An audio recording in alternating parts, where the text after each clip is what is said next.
Hey all, Kate here from the Emerald Minecart, and today we have something to talk about. And this is the fact that there is now a FNAF Rip Off NFT project called KandyLand. Now, if you don't know what NFTs are, allow me to explain. NFTs are a type of cryptocurrency that is made to be a limited time item that costs way too much. Like, seriously, jeez. And listen, the technology behind this stuff isn't the problem. Well, sorta. The problem is the people / crypto bros who are stealing artwork and scamming people. So NFTs are only bad because of all of the bad apples that are behind the scenes.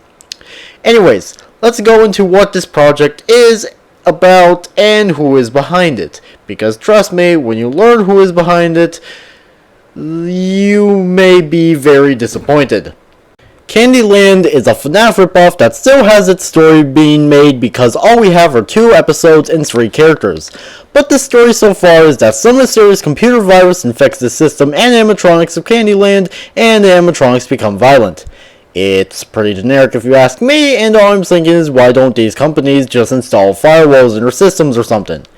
And like I mentioned, this story is still being developed, and there are probably more characters and NFTs that will be coming soon. And speaking of the characters, we have 3 animatronics in total: Tuki Toucan, Suzy Snack Time, and Candy Kangaroo. To quickly mention, Suzy looks like an aged up, quirked up circus baby, busted it down sexual style, and is goated with the "we'll have at least 1,000 results on Pornhub" sauce. Tuki is kinda neat because he is based off of an animal that has never been used in any official FNAF game, and the same goes for Candy. And out of all 3, Candy is my favorite. And I don't know why. When I saw his design, it just stuck with me and upset me that this was wasted on an NFT project. Although I will say, we all know who's the better animatronic named after Sweets. And obviously, thing to note is these animatronics have faceplates that can open. And because I love the fun-time animatronics, if it wasn't obvious, that's a reason I don't shit on these designs. Minus Suzy. And then another thing to note is that all animatronics have a gimmick. That gimmick being that they have a window on their chest that have some type of candy, which looks decent. And I will say, at least these NFTs don't look like they were shot out by a child who was created by an alt-right banana porn enjoyer who was built like a 2009 Toyota, and the crypto bro so far in debt that he sold his soul and humanity to Satan just so he could make money off of his shitty investments. What I'm trying to say is, at least these don't look like shit. Now, who is behind this? Well, you know how I said you will be very disappointed when I tell you who?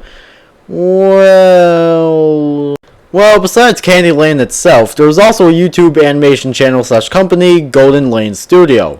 And if you don't know who they are a YouTube channel that was one of the big SFM channels back in the early days of the FNAF fanbase. This video may look familiar to you, and you may think, why are they doing this? And are they aware of the harm?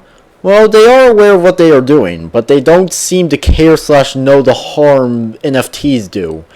And they seem to also be doing this for money, which is stupid because I don't think that they would need to worry about that, considering the popularity of KandyLand Studio. And that's why I said you would be very disappointed, because it's just upsetting that KandyLand Studio would do this, especially since how important they are in the FNAF community. And especially since how much this community hates NFTs, so yeah. But Kate, weren't you praising the designs? Yes, that is true, but that doesn't mean I support this, especially since these designs are being wasted on an NFT project. And because of that, I can't support it. If this was for an SFM series that would go along with a fan game for some form of promotion, then yeah, maybe I would support this project. But, you know, it's not for that, so I'm not going to support it. My final thoughts. Do the designs look bad? No, they are actually kind of good, which is pretty high for NFT standards. Is it upsetting that KandyLand Studio is doing this and is aware of what they're doing? Yes, it's upsetting and annoying that they would do this. Should this be taken down? Honestly, yeah, especially since Scott himself has said he isn't okay with fan projects that are making money without his permission, aka not being part of the fanverse. So Scott has all rights to take this project down. And finally, am I mix-up on this whole project? Yes, because I like the designs, especially Candy. But it's also hard for me to support the series because of what the characters are being used for. So anyways, feel free to share your thoughts about this project in the comment section below, and make sure you all subscribe and like for more, and I'll see y'all later. Peace out, home guards, and goodbye!